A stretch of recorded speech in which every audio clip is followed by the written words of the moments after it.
When I flew across the country with a hand-wrapped gift and a suitcase full of olive branches, they didn't even make room at the table.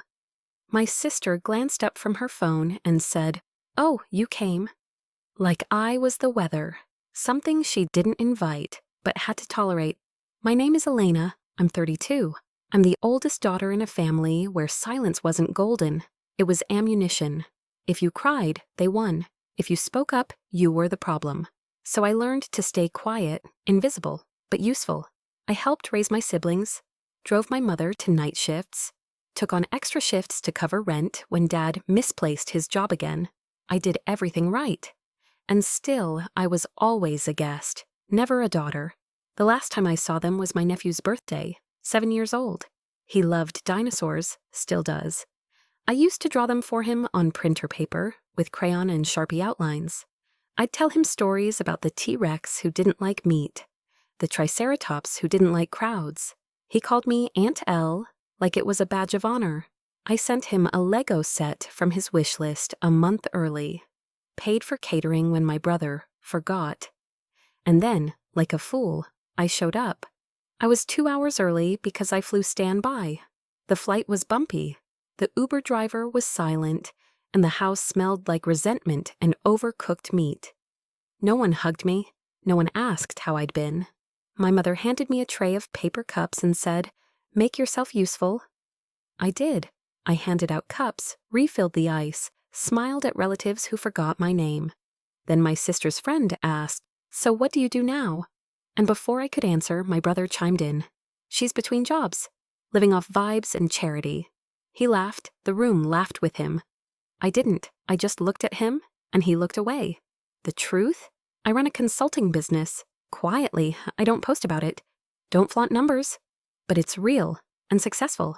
I just finished a project that paid more than his yearly salary, and I used part of it to help cover the food on his son's table that day. But I didn't say any of that. I smiled, sipped my flat soda, and waited for the candles to be lit. When the cake came out, they didn't even call me to the kitchen. I was on the porch, listening to the neighbors' wind chimes, watching the sky collapse into dusk. I went back inside. My sister was passing out slices. She skipped me, on purpose. I asked if there was any cake left. She looked at the tray, then said, "Should have come earlier." She knew I was early. She knew I helped set up. She knew I bought the damn cake. But I nodded. And I walked back out. I sat in the backyard, watched kids chase each other with half-deflated balloons, listened to a dad talk about his new car, pretended I wasn't bleeding on the inside. When it got dark, they didn't call me in. No one asked where I was. I was still holding the empty cup I was given hours ago. I checked the time, 8:46 p.m. I booked a motel 5 miles away, the cheapest one I could find that didn't scream murder scene. I left without saying goodbye. The music inside was loud. Laughter spilled out the windows like smoke. They were happy without me. That night, I slept in a room that smelled like bleach and cigarette ghosts. The walls were thin.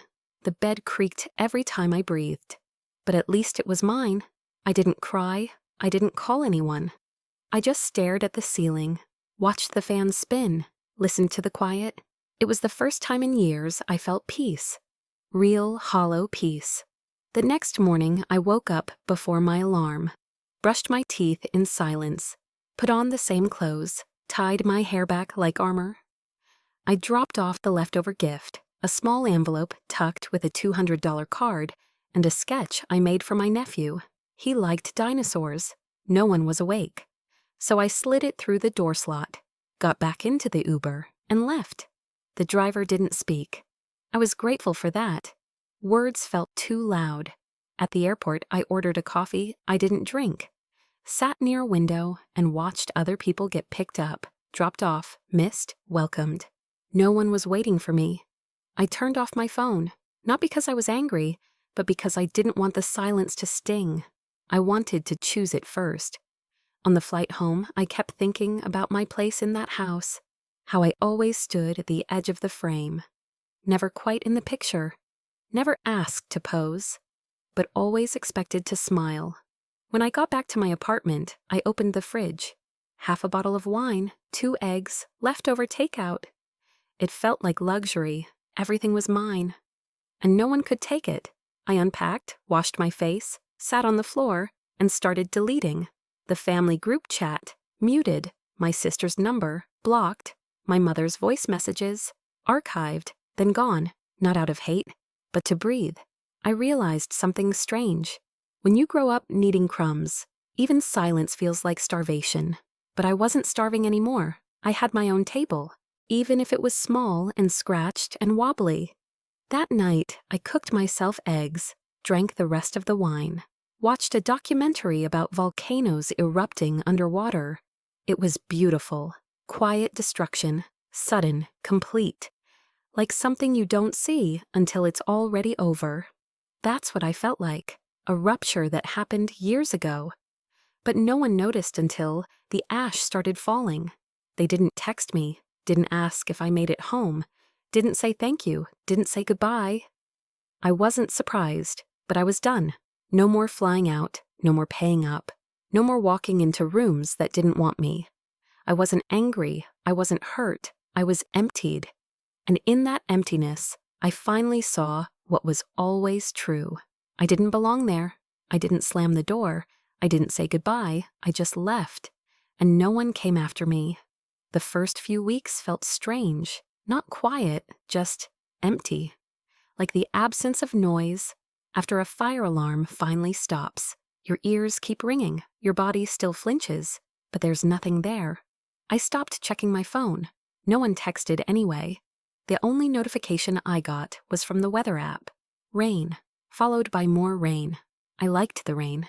It didn't ask questions, didn't guilt me, didn't wonder if I'd gotten over it yet. I cleaned out my closet, donated the pastel sweaters my mother said looked appropriate, tossed the family photos into a drawer. Not out of spite, I just didn't want to keep looking into the eyes of people who never really saw me. I kept one photo, me and my nephew. He was 5, I was 27. He was smiling like the world was safe. And I was looking at him like he was the only part of the family that didn't feel like a bruise. I taped it to the fridge, not for nostalgia, for reminder. I started saying no. No to weekend shifts, no to favors from old classmates, no to anything that made me feel like a tool in someone else's life. I picked up small gigs at first, copywriting, brand design, ghostwriting for people who wanted to sound smarter than they were. Then I built a site, branded myself clean, neutral colors, sharp lines, no clutter. Clients came, 1, then 2, then 7. I didn't brag, didn't post screenshots or client lists, but by the end of the year, I'd matched my old salary. By the end of the next, I'd doubled it. I moved to a different apartment, top floor, no shared walls. A window that caught the morning light just right. The first night there, I lay on the hardwood floor with a bottle of water and my laptop. It echoed when I laughed. I hadn't heard my own laugh in months. It was foreign, but real. I made new friends, slowly, carefully. People who didn't need me to prove I was useful to be worth keeping. I went to therapy. Once, didn't go back. The woman asked if I had unresolved childhood wounds. I said, "They're not wounds, they're blueprints." She didn't laugh, so I left. Instead, I read, listened to podcasts, took walks. I taught myself to breathe again. Not the shallow, bracing breaths of someone waiting to be hit, but the kind that fills your lungs like you own them.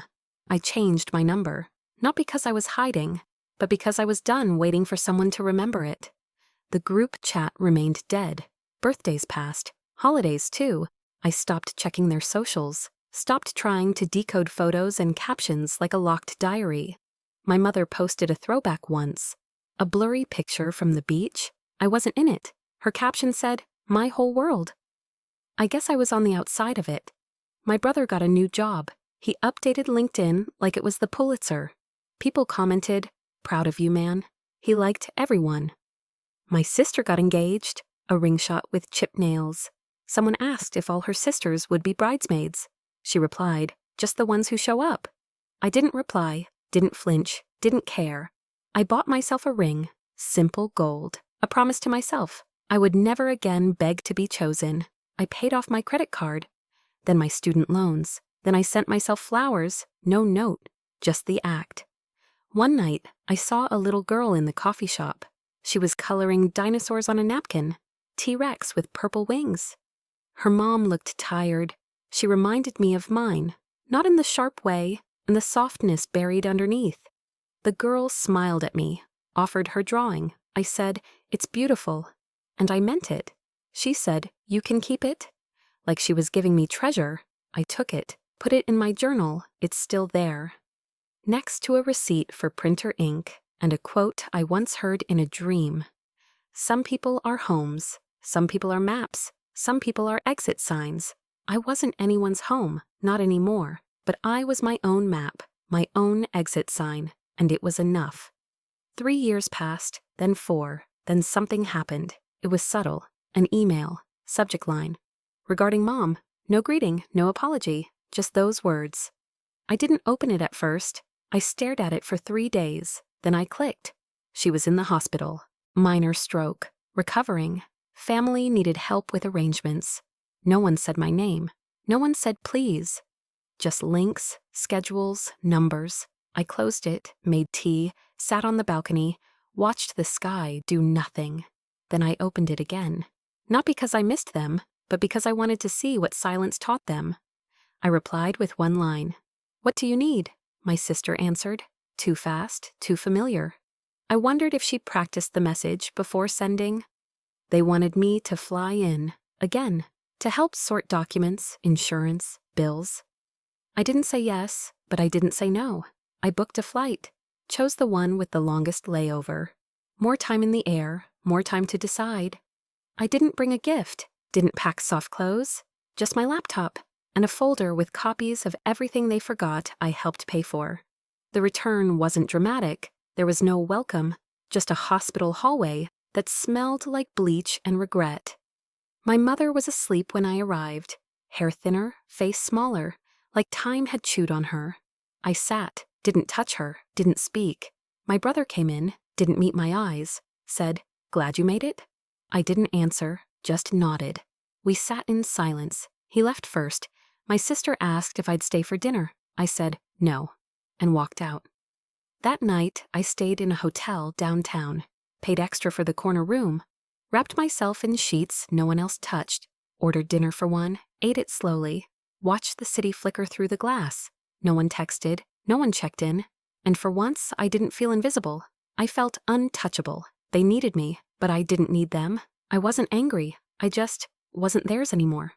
The second time I went back, I didn't flinch. No layovers, no hesitation. Just a straight flight, early morning, first class. Because I could, I wore black. Not because of grief, but because it was clean, sharp, untouchable. The nurse at the front desk asked who I was visiting. I gave my mother's name. She gave me a plastic sticker with a barcode. That felt right.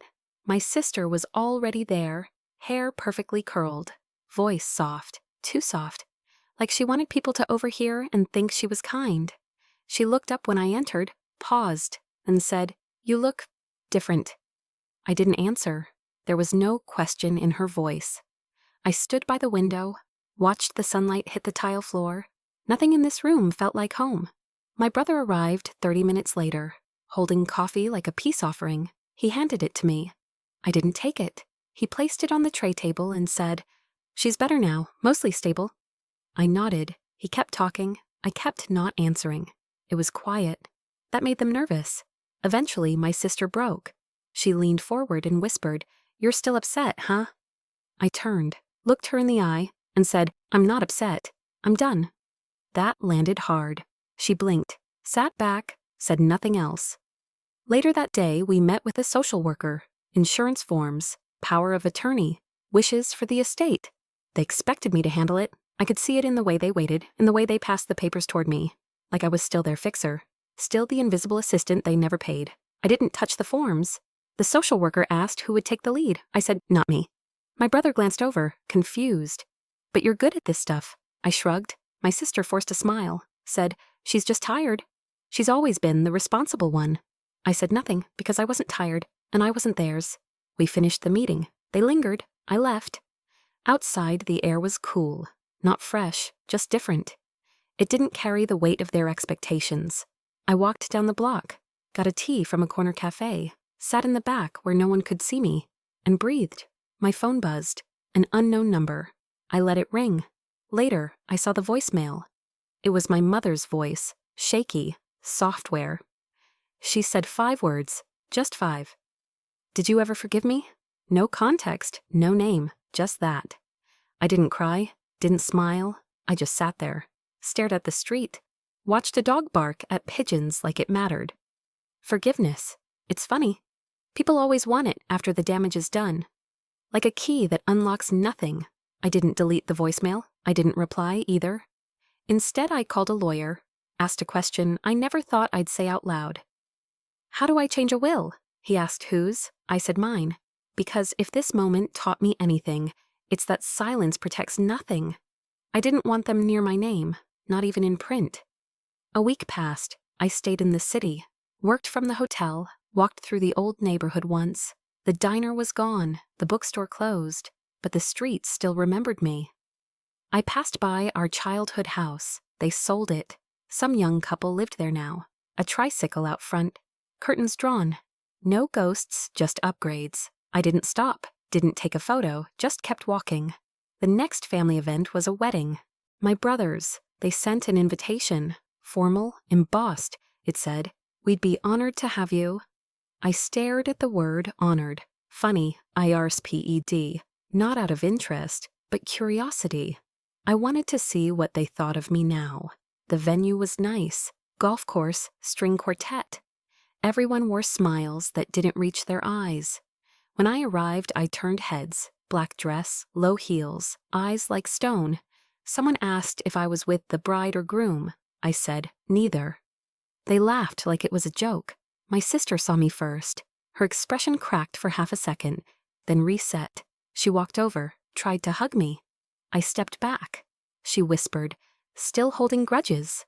I whispered back, "Still pretending you didn't earn them?" She turned away. I stayed for the ceremony, didn't clap, didn't cry. When they kissed, I blinked. That was it. At the reception, I sat alone.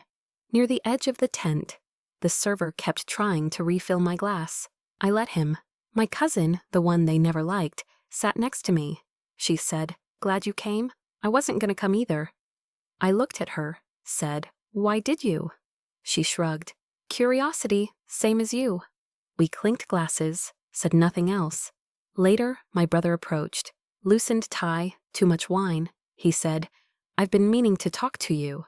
I waited. He sat, slumped, said, "I know we weren't kind back then." I didn't respond. He kept going. "I thought you were fine. You always looked fine."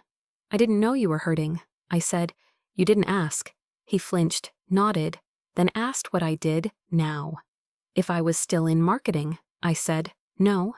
He asked what that meant. I said, "I'm the person your startup tried to pitch last quarter."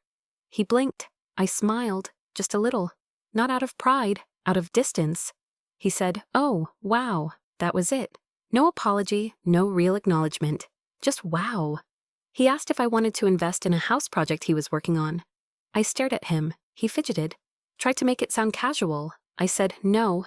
He said, "You used to be generous." I said, "You used to be someone I trusted." He didn't argue. I got up, left the party early, didn't say goodbye. The next day, I got another message, this time from my mother's nurse. She was being moved to long-term care. They needed help setting things up. No one else answered. I replied, "I'm not available." No more explanation. I wasn't angry. I just wasn't theirs anymore. After the wedding, the messages got more frequent. Polite at first, then concerned, then demanding. They didn't know how to deal with silence. I let the voicemails stack. My brother's voice was always the same. "Hey, just checking in. Hey, didn't know if you'd seen my last message. Hey, we're putting together something for Mom's birthday. Would love your help." He always said we, as if there was a we. As if I hadn't already left the table and taken my nameplate with me. I didn't answer. They didn't ask about my life. Only about what I could still do for theirs. That's how I knew nothing had changed. Only the volume. One afternoon, my cousin, the one from the wedding, texted me. Said she was thinking of leaving town. She'd never really had the chance. I wired her the first month's rent. She didn't ask. I didn't explain. That's how I knew she deserved it. 2 days later, I got a group email, subject line, Family Trust, Urgent. It was from my sister. There'd been a mix-up with the inheritance paperwork. Something about how Mom's assets were tied up. They needed someone with financial know-how to fix it. They didn't say my name, just included me on the thread-like bait. I replied, just 2 words, not interested. An hour later, she called. I didn't answer. Then she texted, "You're being selfish." I stared at the screen, felt nothing. She didn't say, "We were wrong."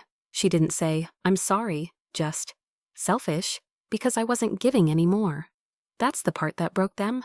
Not the distance, not the silence, the refusal, the steady surgical removal of myself from their world. I changed my number the next week, moved my business to a new LLC, closed the bank accounts they knew, updated my legal documents. I was no longer reachable, and they no longer mattered.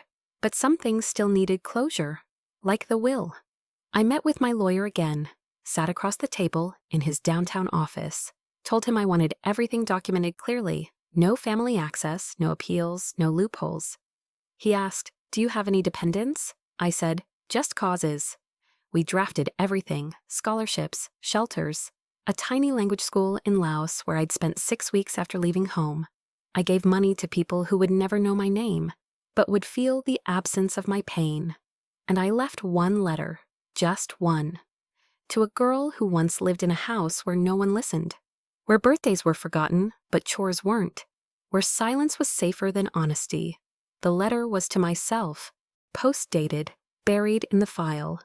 A reminder, you survived, and they didn't break you. The lawyer asked, "Anything else?" I said, "Yes. I want a clause in my estate. If any family member tries to challenge it, they get nothing, not even the illusion of a chance." He nodded, said, "Smart." I said, "Necessary." Weeks passed. They sent word through distant relatives. An aunt I hadn't spoken to in 10 years emailed me out of the blue, said, "Your mother asks about you."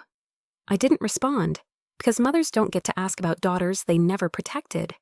Not when the silence finally answers back. The last straw came one Sunday afternoon. A letter, handwritten, from my brother. He said he was trying to buy a house, said he had a newborn now, said he hoped I could see past the old stuff. It ended with, "You always had the most to give." That was true, I did, but not anymore. I scanned the letter, emailed it to my accountant, wrote, "Make sure no funds ever land in his hands." She replied, "Understood." Then I closed the laptop and lit a match. The letter curled in the sink. No ceremony, no fury, just ash. That same week, my cousin sent a photo. She was standing on a balcony smiling, city skyline behind her. Her caption just said, "Thank you." I looked at her face, and for the first time in months, I felt warmth. Not from family, from freedom. Somewhere in the old neighborhood, they were probably still telling stories, still rewriting history in their favor. That's fine. Let them remember me as bitter, as ungrateful, as distant. Let them say I changed, because I did. I became someone who could finally hear herself think. Someone who didn't need their names to feel real. At the next family funeral, I didn't show. They sent a program, black and white, generic font. Someone had written, "Elena was unable to attend due to travel." That was a lie. I didn't attend because I had nothing left to bury. The grief happened years ago. The death wasn't news, it was confirmation. I never burned bridges. I just stopped walking back.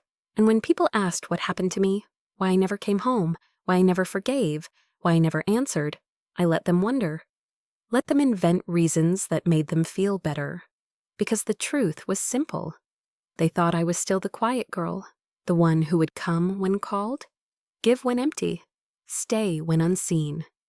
And I let them believe that, as I walked past them, for the last time. If you've ever been the quiet one who finally walked away, share your story. There are more of us than you think. And thank you for staying until the end.